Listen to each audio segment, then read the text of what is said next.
Welcome to Cake on Tuesday, where we spotlight the rule breakers, the underdogs who refuse to listen when everyone said it won't work. I'm Elizabeth Bieniek, and for the next 20 minutes, we're diving into another disruptive innovation story that proves sometimes the craziest ideas change everything. Today's guest is John Miles, a former U.S. Navy officer and Fortune 50 executive who spent decades leading technology and innovation teams, but saw a growing and recurring quiet crisis. That realization caused him to walk away from it all and do something about it. He is the founder of Passion Struck, an author, speaker, and podcast host whose relevant message now impacts more than 85 million listeners. John, welcome to the show. Elizabeth, thank you so much for having me. I'm really excited to dive in here. I have a lot of questions about your background and your passion, but your business, obviously named Passion Struck. Can you tell us a little bit of what you're passionate about? I am absolutely thrilled that you asked me that question. And what I am passionate about is helping people see that they are felt, heard, understood, and valued. That's what my whole platform is about. So this realization of this pervasive quiet crisis, can you tell us a little bit about what you were seeing? I mean, you had a successful career, you were in the Navy, you were in corporate. Can you tell us what you kept seeing, this recurring theme that caused you to say, hey, I got to do something about this? So they say we're best positioned to help the person we once were. And I was that high-performing, high achiever that I think in technology organizations, since that's your background, so many people in our field find ourselves with those traits.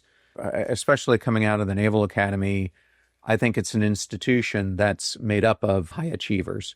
But as I got more senior in my career, I started to see a number of different signs, both in my own life and in observing others, that started to ring a bell for me. And I experienced a pretty severe burnout. I know you're from Austin. I think I experienced this the most when I was a CIO at Dell and was working 100-hour weeks, traveling the globe constantly. But I think burnout is something that doesn't just happen out of nowhere. I think it's something that grows gradually with you until it kind of hockey sticks. But as I started to see this, what I started to observe is that whether you call it burnout, whether you say people feel hopeless, whether you say people are experiencing loneliness, they're a symptom of something much larger. And what that larger feeling is that you feel unseen. And I think we feel unseen because we're spending so much time projecting a version of us that we're not, that the real version of us underneath it remains unseen because we're wearing a mask to cover up all our deficiencies. Is one way for high achievers could look at it. Yeah. Do you find that ties into the whole concept of imposter syndrome too, of people saying that people see this polished mask version of me online. The real me is not being seen, but I don't know if I want people to see that because then they're going to think I'm a fraud. Well, I think it starts much earlier. I think it starts when we're kids and we start to realize, depending on what the system was that you grew up in, your household system, your education system, that to feel seen, to feel like you matter equates to some result that those who are guiding your path are expecting. So for a lot of us, that is achievement.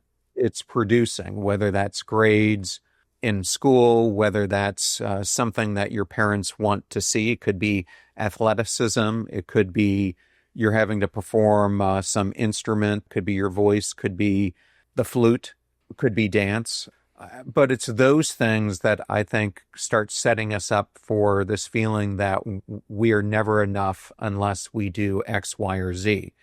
And so because of that, we start front-loading those aspects of our lives first, and in many cases start putting who we truly are, what we're truly passionate about, what we truly wish we could become on the back burner, and we represent a different version of ourselves. And after a while, that different version becomes the primary version.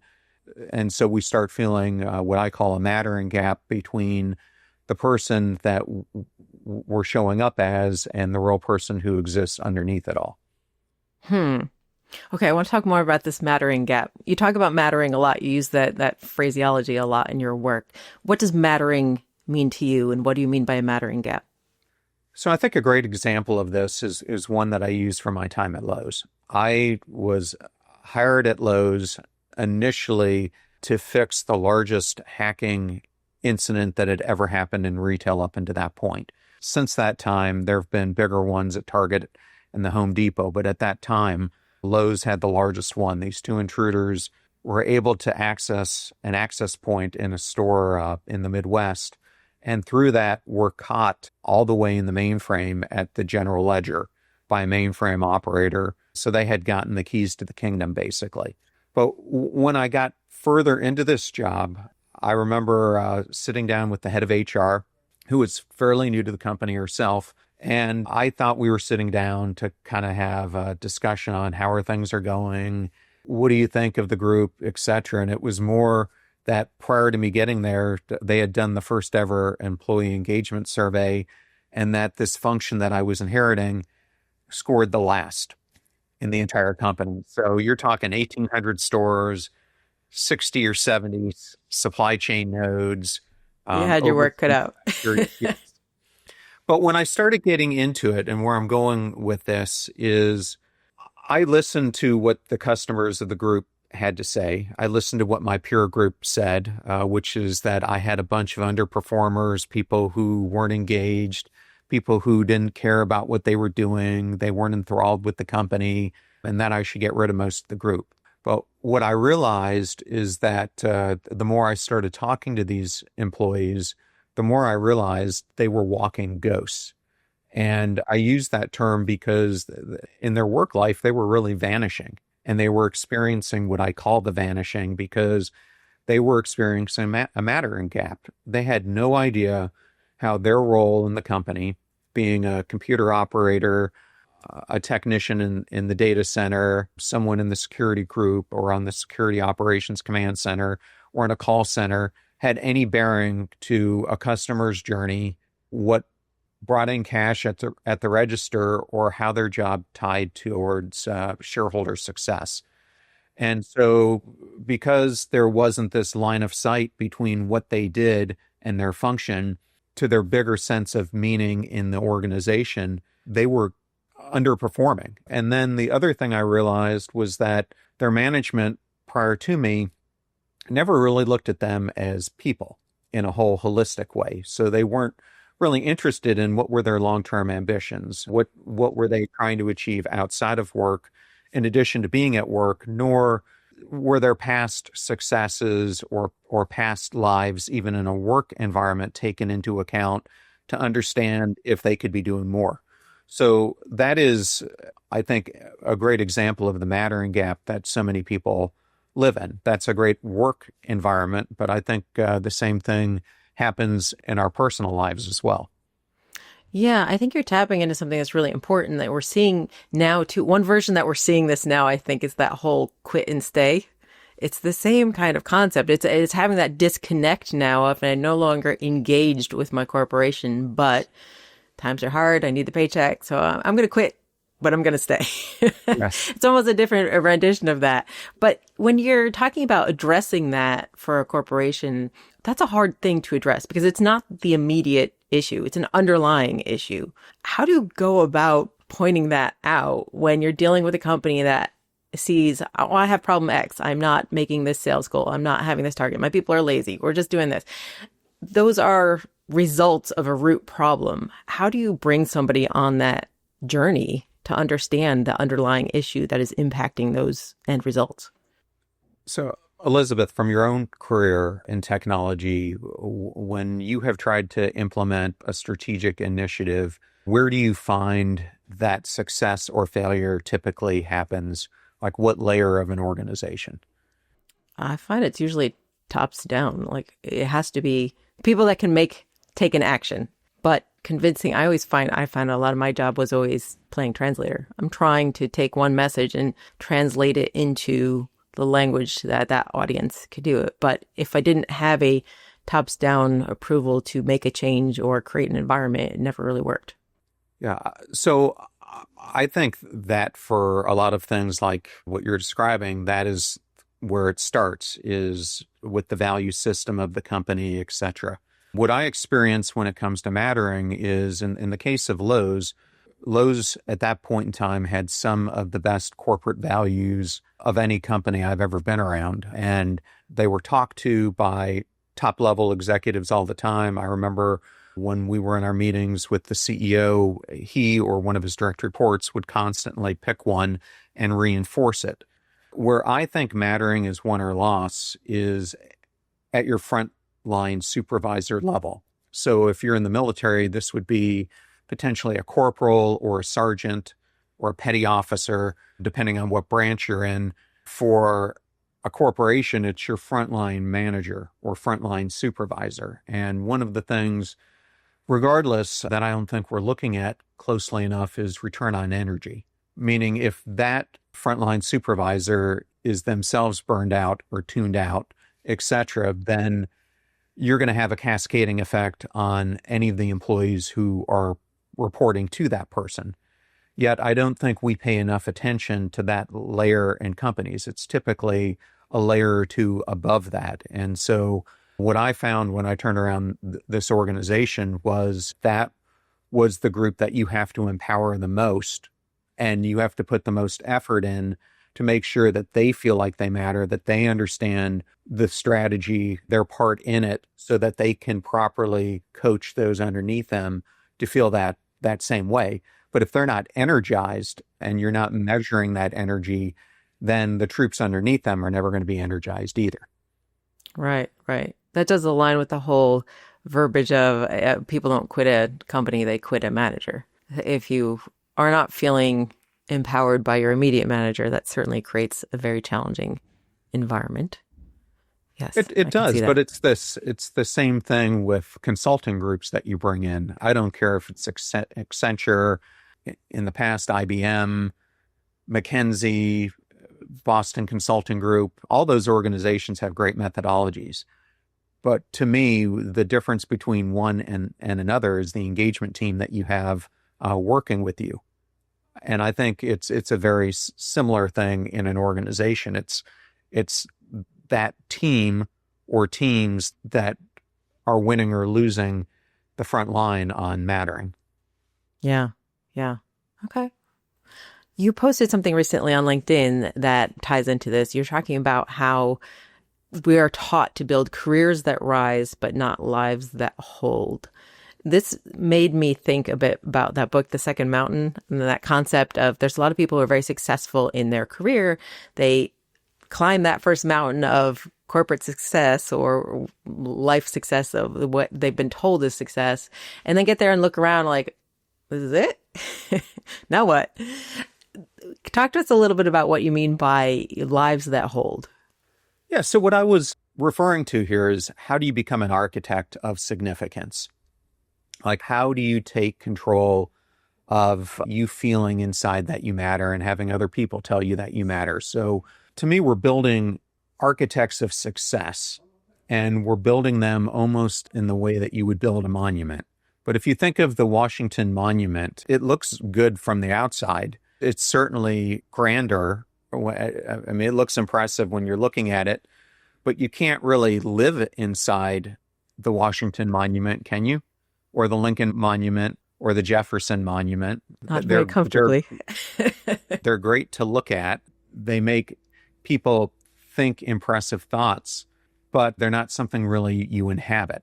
And I think so many of our careers, we're building them as if we're trying to build a monument.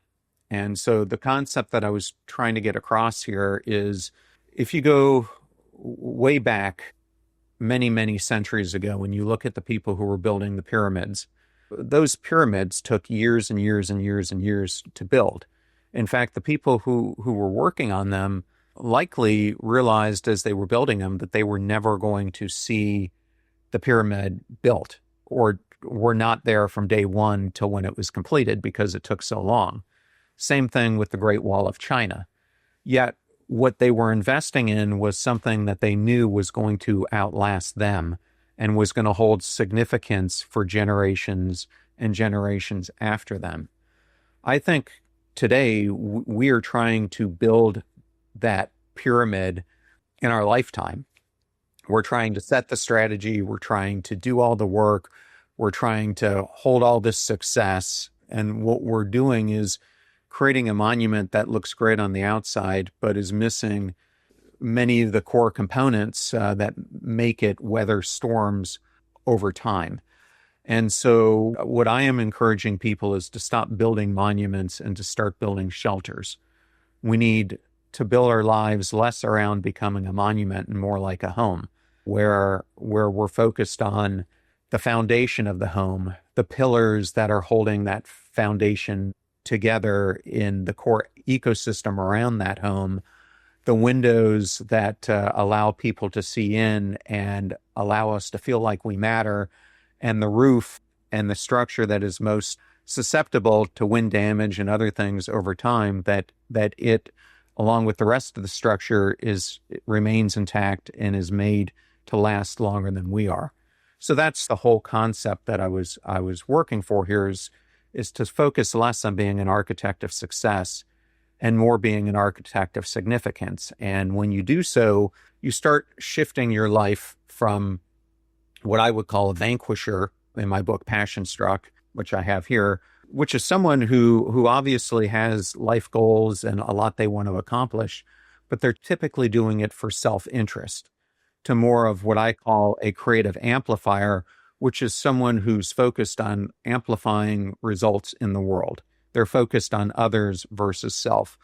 They're focused on long-lasting change and creating a world of significance instead of creating a world of success for themselves. Okay. I have to ask a question about celebration, because this is Cake on Tuesday. We talk a lot about how celebrating milestones, celebrating the good, the bad, the ugly along the way is so important as humans, that I believe that's very important in the workspace as well. I'm curious how you celebrate, either at your current company, Passion Struck, you have throughout your career, or how you encourage your clients to celebrate. So I remember, since you're talking about Austin, and a friend of mine used to live there, Rachel Hollis. Rachel and I were talking about this at one point, and she confessed and I confessed that neither one of us are the best at celebrating. Oftentimes, because I started this episode out saying that I'm positioned to help the person I once was, I was one of those people who was building my life around an architecture of success. And I think when you do that, you fall in this trap that no matter what you accomplish, it's fleeting and you're already on to the next thing the second that you accomplish it. So for me, it's taken me being very intentional that when I do accomplish something. So a recent accomplishment was I got an email last Tuesday or Wednesday from this organization called FeedSpot.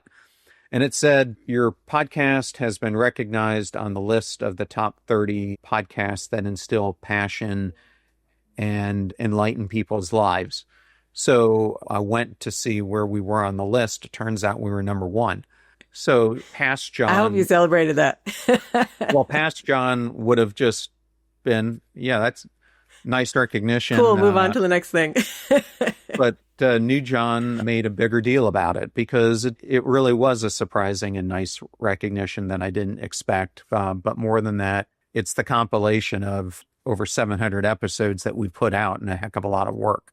So I'm trying to be more mindful about these successes that come and to celebrate them and to take time to reflect on not only the recognition, but more the work that went into it to see where we've come from and the progress that we're making.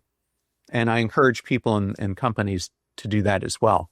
So to that end, when you first saw, hey, there's an issue here, there's a crisis going on here, I want to do something to address this, I'm sure you had an idea for what success looked like at that time. Since then, you've been wildly successful. Passion Struck, the book, is internationally recognized as a global bestseller. Your podcast is, like I said, it's a number one ranking. It's got a huge following. What's your vision of success now going forward, and how has that changed from when you first started Passion Struck?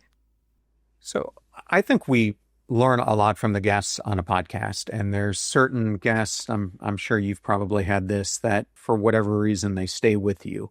One of those to me was this woman named Jen Berker-Bauer. Are you familiar with Jen? I don't. I'm not, no. So Jen's backstory is she was born in Romania, and her parents gave her up to adoption after she was born because she was born with a severe disability. She didn't have any legs.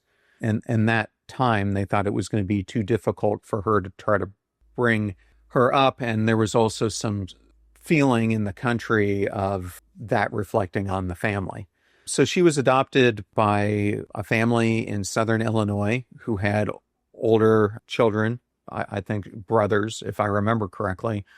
But more importantly, what they instilled in Jen were two very important principles. One, they never treated her like she had a deficiency or an ailment, and they made her believe that anything was possible.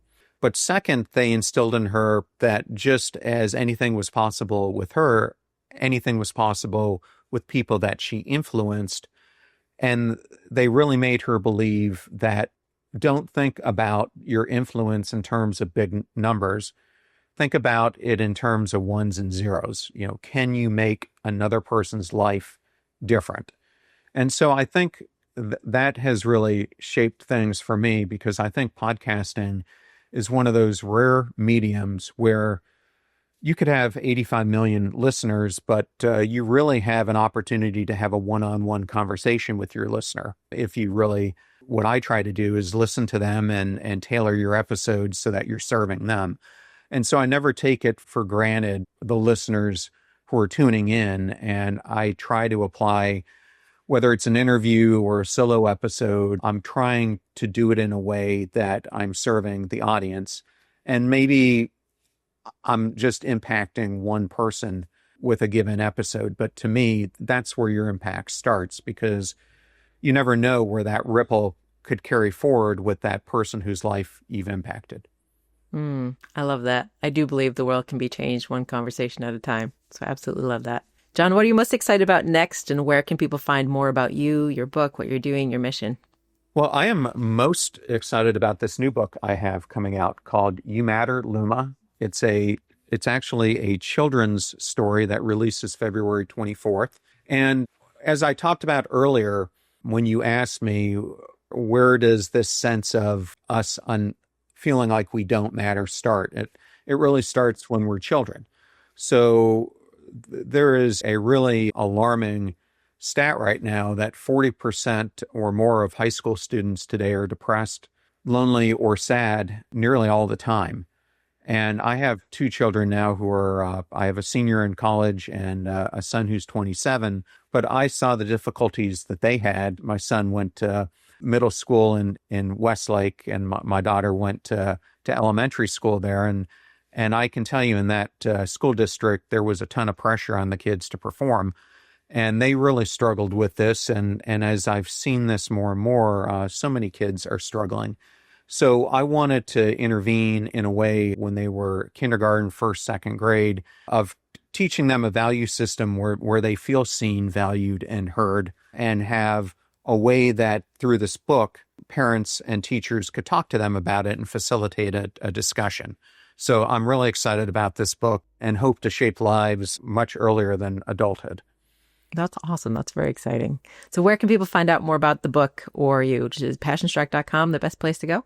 So if you want to learn about what Passionstruck is doing, Passionstruck is a great place to go. If you want to learn more about the children's book, youmatterluma.com is a great point. We also have a whole ecosystem that we've built that enables kids to take the book and apply it in their real life by undertaking ripple challenges so they can do their own ripples of kindness and then log them at passtheripple.com.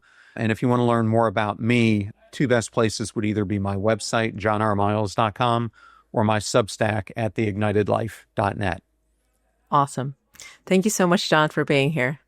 Thank you so much, Elizabeth. It was such an honor. Thanks for joining another Cake on Tuesday celebration of beautiful disruption. Please share it, review it, and find more innovative stories at podcast.cakeontuesday.com. I'm Elizabeth Bienyik. Be bold, stay curious. Now go have some cake.